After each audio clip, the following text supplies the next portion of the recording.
14 Filipino students at Brown University as an opportunity to voice the many perspectives of silenced Filipinas and, by extension, all silenced women. Our words celebrate the multiplicity and diversity of the Filipino culture and experience. The Philippines is an archipelago made up of over 7,000 islands with over 70 different dialects. Reflecting these diverse perspectives, Archipelag-a is made up of the females of the Filipino Alliance at Brown University.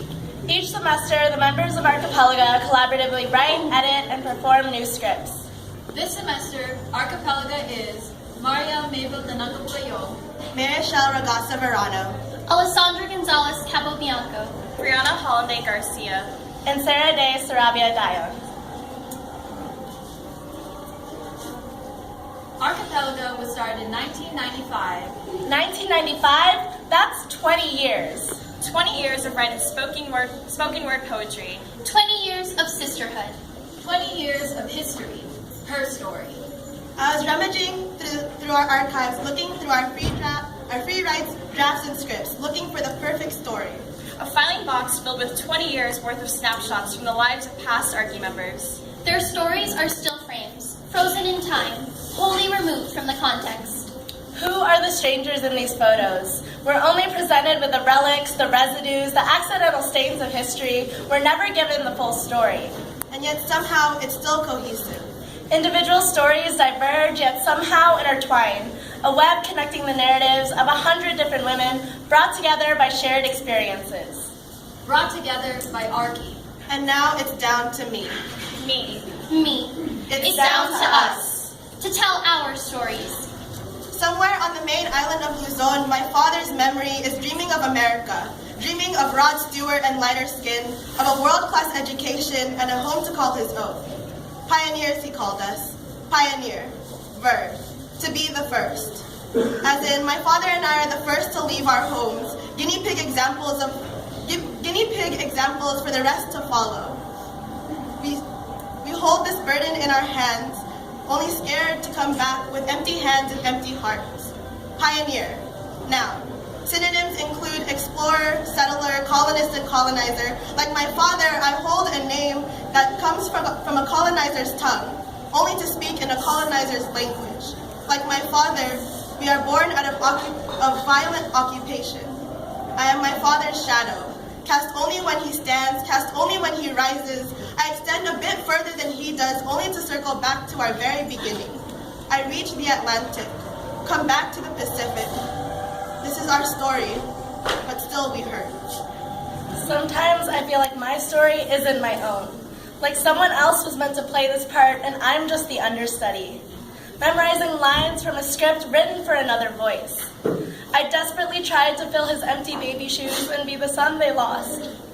He was the sun that set before rising, before he could breathe life into the world, before he could touch the earth with his light. Why do I feel like I'm claiming a role that does not belong to me?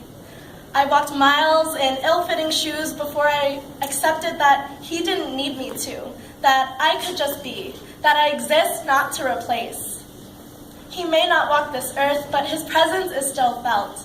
Miles from the intersection of Roselle and Algonquin where he rests, across the street from Harper College where young minds receive diplomas, congratulating them on the arbitrary completion of their education. A ceremonial rite of passage he would not get to experience. Tomorrow I walk through those gates, not alone, but with and for him. He is my guardian angel, silently guiding me through uncharted waters. When I give myself every reason to hate this world, he reminds me to love it, to forgive it, to keep fighting for it, because our time here is precious. This bond is precious. It is somewhat like a puppy with a red bow, and more so like that wobbling red water bottle of yours. Bouncing on a shaky base, teetering back and forth. The minute I sighed, I always feared it would fall over. But it has remained standing despite its dents and scars, and so have we.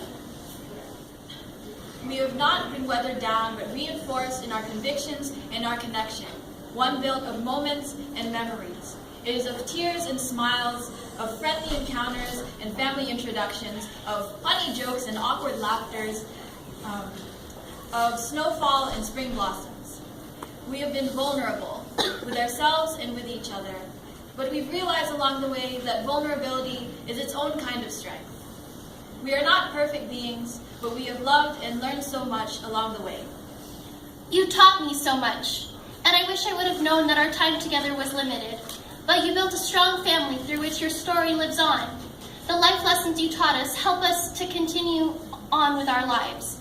Never fight about food, you told us, as we listened to stories of how you went to school and worked on the vinegar farm in order to put food on the table for your family in your younger years. Generosity knows no bounds, as you never hesitated to give of anything you had, leaving behind your growing family in the Philippines to serve in the U.S. Army in order to become an American.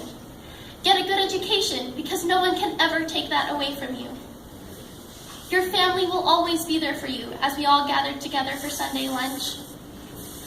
A little laughter brightens up the day as you teased me, called me madaldal, and asked, "Why are you pretty?"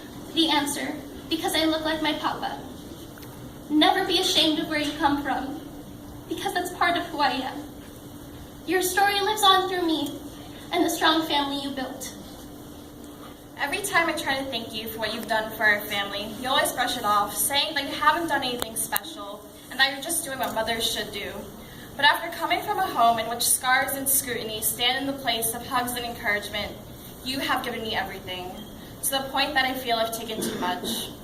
You always say that you're relieved that I'm more like my dad, that I have his brains and his humor, but it was your love that has blessed me with my core and my smile, and countless images of what it means to be a strong Filipino woman.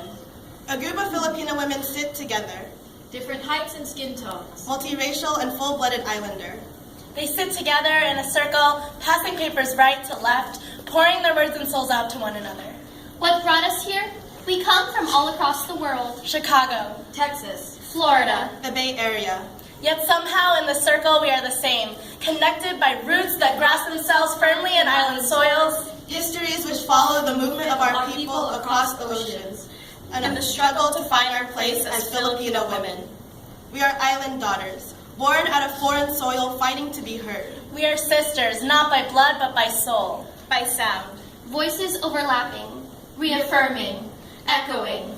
We are Archipelag-a, and together, We have a voice. We are not the sole writers of the stories we are living. My story is not just my own, but a combination of my family, my friends, and even strangers in passing. It is not some yellow brick road journey paved neatly in front of me leading to Oz. It's more like the streets of Providence. Unpredictable potholes, one-way streets. secret shortcuts, And these fucking hills! Every single person that we meet is a piece of the collage that makes up who we are. We take them with us wherever we go, We write each other's stories. in permanent ink. Never forgotten. always with us. Thank you.